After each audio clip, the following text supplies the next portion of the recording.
Hotep, the goddess astrologer and soul coach. Welcome to the daily Wild Feminine Astro Intuitive. Happy to have you here. I'm going to share the chart and go into today's reading. This is about Divine Feminine Soul Mission. If you don't know what Light Goddess is all about, the Light Goddess podcast is on iTunes, Stitcher, Spotify, all the places, and you can find that it's 6 days a week. It's really powerful. There's over 330 episodes. So I really recommend that. Mars has moved past Saturn. It's at 24 degrees now. It's coming off that conjunction. And with all of that energy, it can feel like pressure. It can feel very challenging. It can feel stressed. There is a lot of stressed energy this week. I'm sure you've noticed. And it's about really being in your heart. The Venus and Pisces, she's moving forward, and being in your heart as much as you can, being in your artistic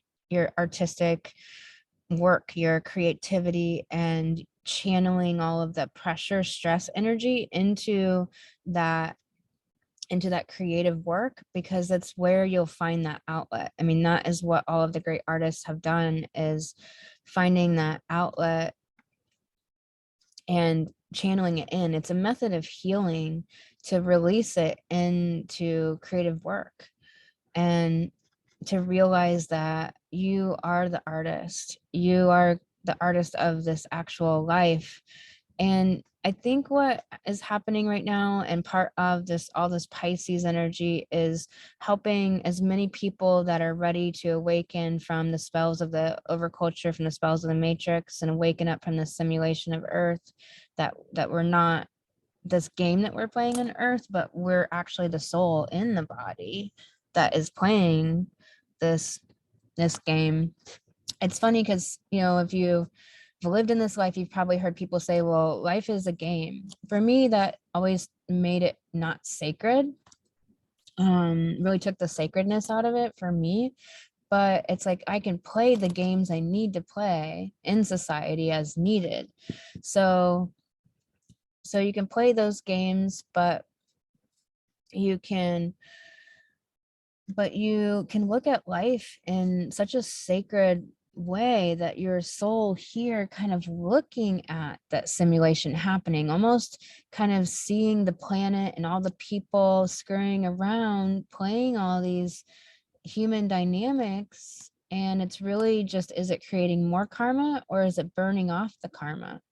For example, there's a lot of souls that line up to be handicapped, and they do it on purpose because they can burn off a lot more karma that way. Whoever thought of this whole ridiculous system to begin with, I find it absurd and preposterous, but whatever.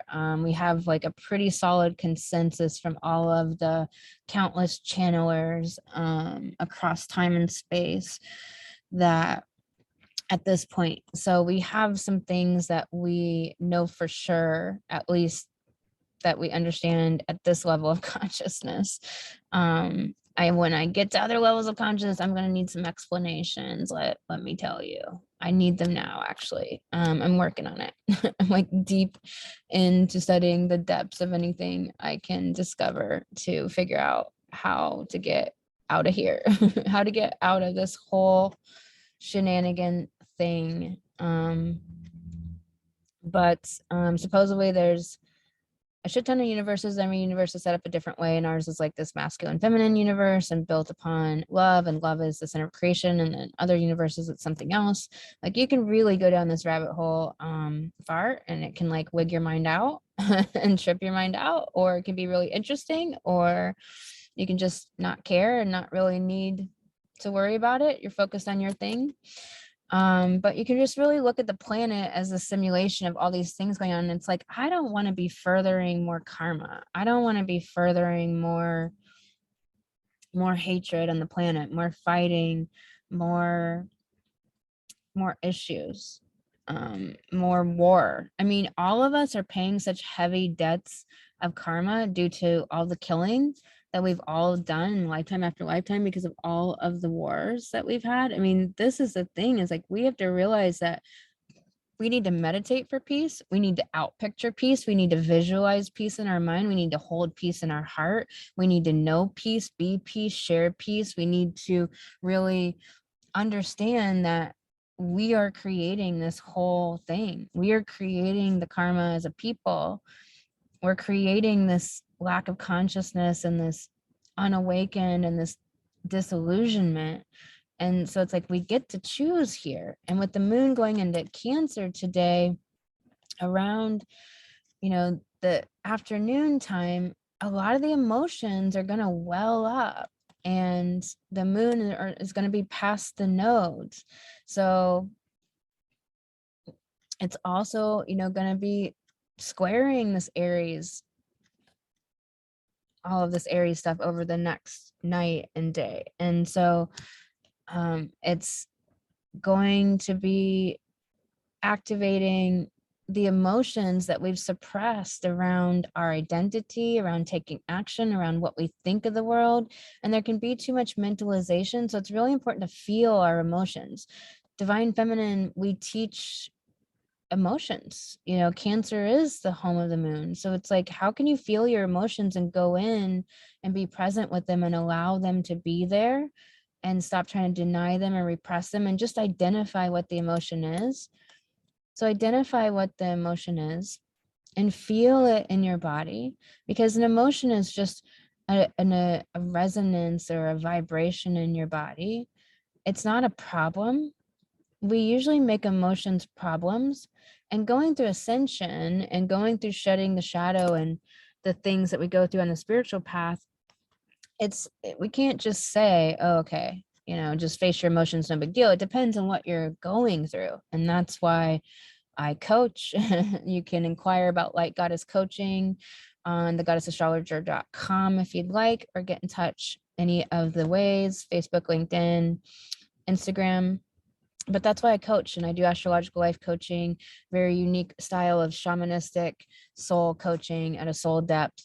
And we deal with the personality and the emotions. We have to gain emotional mastery because this personality is a vehicle for our soul. And then we work at soul. So we work with all of these things on the spiritual path, like if the shadowlands are coming up, and what do you do about them, and how do you face them? And every time it's a different way it's presenting for you in your life. And so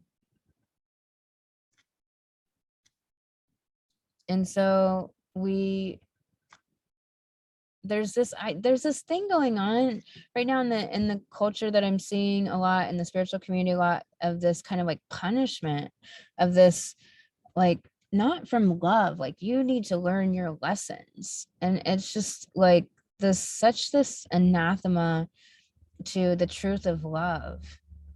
And that love is really what Jesus was teaching. Love is what all of the avatars were teaching. The Buddha was teaching a lot about suffering, but ultimately about love. It's Mary Magdalene was teaching about love. Goddess Isis was teaching about love. Hathor was teaching about love. Hatshepsut had one of the most peaceful reigns in Egypt's history. So the Divine Feminine teaches about love and the embrace. And that's not people pleasing. It's not codependency. And so a lot of people, just something as simple as like you're trying to decide where to meet with a friend, and they're like, yeah, but that's really far for you to drive. It's like, it's like one person can worry about their own, they can take care of themselves. It's not for one person to be concerned about the other person and how far they got to drive and everything. They can speak up and say, I don't want to drive that far. That's Aries. I don't like this. I don't want to drive that far. I'm willing to drive about an hour. How far are you willing to drive? So it's this really not being codependent and trying to take care of other people out of this lack of self-worth. And so this Chiron wound is around our identity. It's around our ego. So our ego perceptions. Our ego is just perceptions of everything. So we have the facts, and then we have the perceptions of it. And those perceptions are skewed by media, skewed by the culture, and its narratives about everything. It's skewed by what everybody says something is. So for example, the devil is not real, but it's just this, it's become this argur, this thing that gained energy and fear projected at it over so many centuries and so much millennia in time that it's like become a thing. It's become an entity. And then people that are really susceptible to that fear and that energy can be taken over by that energy and fear.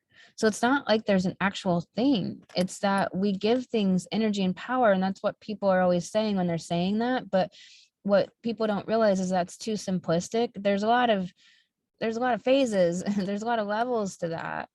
Most people aren't just going to be like, oh, I'm giving it too much energy, I'll just stop that today. It's like, no, there's healing that needs done. There's tangles, there's issues.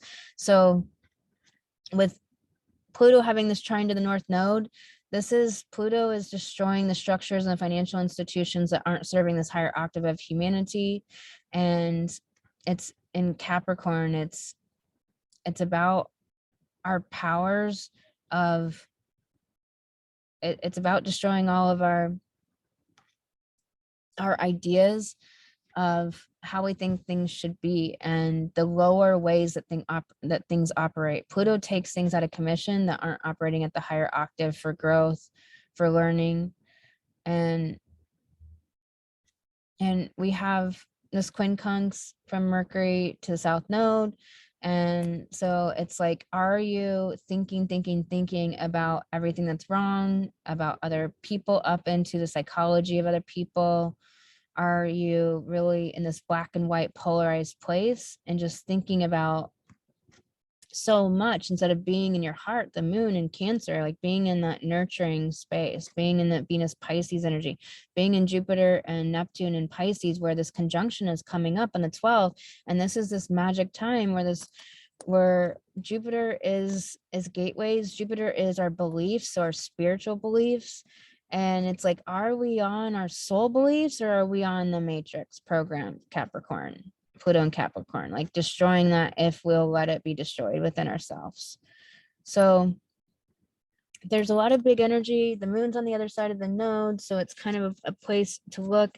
The other side of the chart is Virgo and Leo. So it's like, keeping things cleaned up and keeping yourself healthy, because that's going to make you able to do all this other energy. And being in your heart, Leo, taking risks, meaning do the thing that you fear doing. Like, you want to do something in your business, you thought about it, it came up, that was actually your intuition, but then your mind came in a nanosecond and said, but this, and like you just literally thought of something else and went on your way and didn't realize you had intuition there.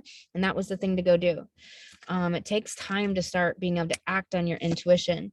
We have Futura, and She Who Divines, and Future Choice, Judgment. And the thing is that there's a lot of people that want to tell you how to live, think they know your future, think they know what you're supposed to do, think they are the fucking boss of you, think there's some authority over you, that just can't help themselves to tell you what to do all the time. And it's just really about seeing your choice from a soul place, from a heart place, and not from the work hard spells of the culture, and not from your own shadow. And that's what we're all facing, is our shadow, and facing it, moving through it. We have Audaz, She Who Resists, Fearless, Justified Resistance. So it's not resistant like when you have resistance, which is an emotion that you can release with the somatic exercise. It's resistant as in she who resists the overculture, she who resists the tyranny, she who resists this karmic cycle that so many people are stuck in that don't realize they're even on. And I mean, just think about your own awakening and remembering when you kind of awoke to karma, and then how much of an awakening did it take that you woke up to it over and over and over and over again, to just be like, wow, like really, like everything is just this karma that's coming up that I'm like fighting. So, and what else?